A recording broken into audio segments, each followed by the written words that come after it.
Hi, hello and welcome to natrinai kudil. Last வீடியோவில் சாம்பார் பொடி எப்படி வீட்டிலேயே பண்ணலான்னு பார்த்தோம். அந்த பொடியை யூஸ் பண்ணி இப்போது சாம்பார் எப்படி பண்ணலான்னு இந்த வீடியோவில் பார்க்கலாம்.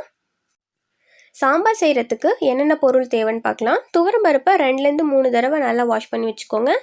6 கத்திரிக்காய், 1 தக்காளி, 10 சின்ன வெங்காயத்தை இந்த மாதிரி கட் பண்ணி வச்சுக்கோங்க. ஒரு முருங்கைக்காயை நல்லா நீளமாக கட் பண்ணி வச்சுக்கோங்க. இந்த சைஸில் புளியை நல்லா வாஷ் பண்ணி வச்சுக்கோங்க. இந்த அளவு நம்ம புளி எடுத்திருக்கோம். புளியில் தண்ணி ஊற்றி கொஞ்சம் நேரம் ஊற வச்சுருங்க. குக்கர் நல்லா சூடானதும் 1/2 கப் பருப்புக்கு நான் 1 கப் தண்ணி ஆட் பண்ணிக்க போகிறேன். தண்ணி நல்லா கொதிச்சு வரட்டும்.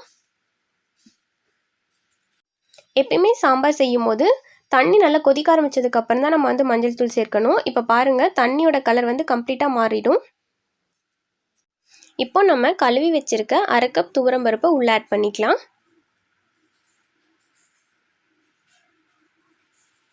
பருப்பு நல்லா கொதிக்க ஆரம்பித்த உடனே 4 பல் பூண்டு ஆட் பண்ணிக்கலாம். பூண்டு கேஸ்ட்ரிக் ஆகக்கூடாது அப்படிங்கிறதுக்காக யூஸ் பண்ணுறோம்.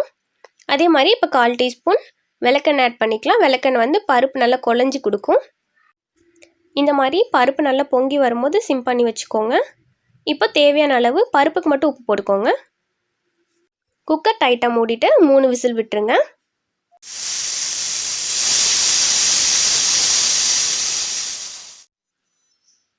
இப்போ பாருங்கள், பருப்பு நல்லா வெந்துருச்சு. உங்கள் வீட்டில் குழந்தைங்க இருந்தாங்கன்னா சாம்பார் வைக்கிறதுக்கு முன்னாடியே காரம் சேர்க்காமல் இந்த மாதிரி பருப்பை தனியாக எடுத்து வச்சுக்கோங்க. இதில் நம்ம உப்பு சேர்த்துருக்கோம். சாதத்தோடு பிசைஞ்சு நீங்கள் நெய் கலந்து கொடுத்தீங்கன்னாவே போதும். குழந்தைங்களை ரொம்ப விரும்பி சாப்பிடுவாங்க. இப்போது தனியாக ஒரு பேன் வச்சுட்டு பேனில் 4 டீஸ்பூன் எண்ணெய் ஆட் பண்ணிக்கோங்க. எண்ணெய் நல்லா சூடாகட்டும். எண்ணெய் சூடானதும் நம்ம சின்னதாக வெட்டி வச்சுருக்க 10 சின்ன வெங்காயத்தை ஆட் பண்ணிக்கலாம். இப்போது சின்ன வெங்காயம் நல்லா வணங்கி பச்சை வாசனை போனதும் நம்ம வெட்டி வச்சுருக்க 1 தக்காளியை ஆட் பண்ணி நல்லா வணக்கிக்கோங்க. இப்போது வெங்காயம் தக்காளி எல்லாம் வணங்கினதும் நம்ம வெட்டி வச்சுருக்க 1 முருங்கைக்காயை ஆட் பண்ணிக்கலாம். இப்போ நம்ம வெட்டி வச்சுருக்க கத்திரிக்காயை உள்ளே ஆட் பண்ணிக்கலாம். நமக்கு எந்த காய் பிடிக்குமோ அந்த காய் நீங்கள் சாம்பாரில் ஆட் பண்ணிக்கலாம். நான் இன்றைக்கி முருங்கைக்காயும் கத்திரிக்காயும் ஆட் பண்ணுறேன். 2 நிமிஷம் நல்லா வணங்கட்டும். இப்போது நம்ம வீட்லேயே அரைச்ச சாம்பார் பொடி 2 டீஸ்பூன் ஆட் பண்ணிக்கலாம். உங்களுக்கு சாம்பார் பொடி எப்படி செய்யணும்னு தெரியல அப்படின்னா இந்த வீடியோவோட லிங்க்கை டிஸ்கிரிப்ஷன் பாக்ஸில் கொடுக்குறேன், பார்த்துக்கோங்க. சாம்பார் பொடி போட்டதும் இந்த மாதிரி நல்லா பரட்டி விட்டுக்கோங்க. அப்போ தான் மசாலாலாம் கருகாமல் இருக்கும்.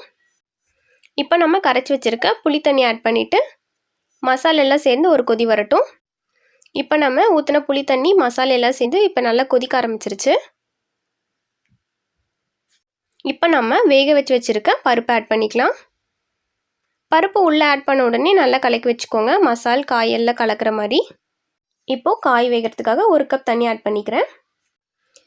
இப்போது காய் வேகிறதுக்காக இந்த மாதிரி மூடி போட்டு ஒரு 10 நிமிஷம் விட்டுருங்க. அப்போ தான் முருங்கைக்காய் கத்திரிக்காய்லாம் நல்லா வேகும். இப்போ பாருங்கள், சாம்பார் நல்லா கொதிச்சு சைட்லலாம் எண்ணெய் கசிஞ்சு வர ஆரம்பிச்சிருச்சு.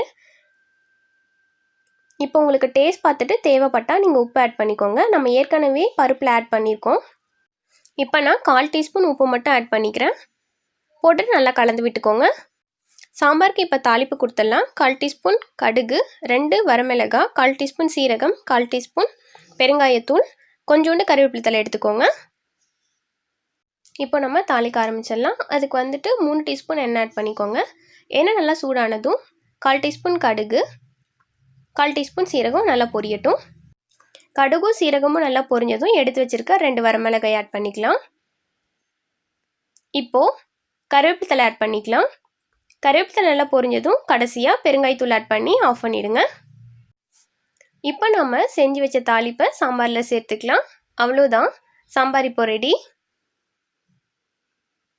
அவ்வளோதான். இப்போ நம்ம வீட்டிலே அரைச்சி வச்ச சாம்பார் பொடி வச்சு எப்படி சாம்பார் பண்ணலான்னு பார்த்தோம். இந்த வீடியோ உங்களுக்கு பிடிச்சிருந்துச்சுன்னா மறக்காமல் natrinai kudil சேனலுக்கு சப்ஸ்கிரைப் பண்ணிவிடுங்க.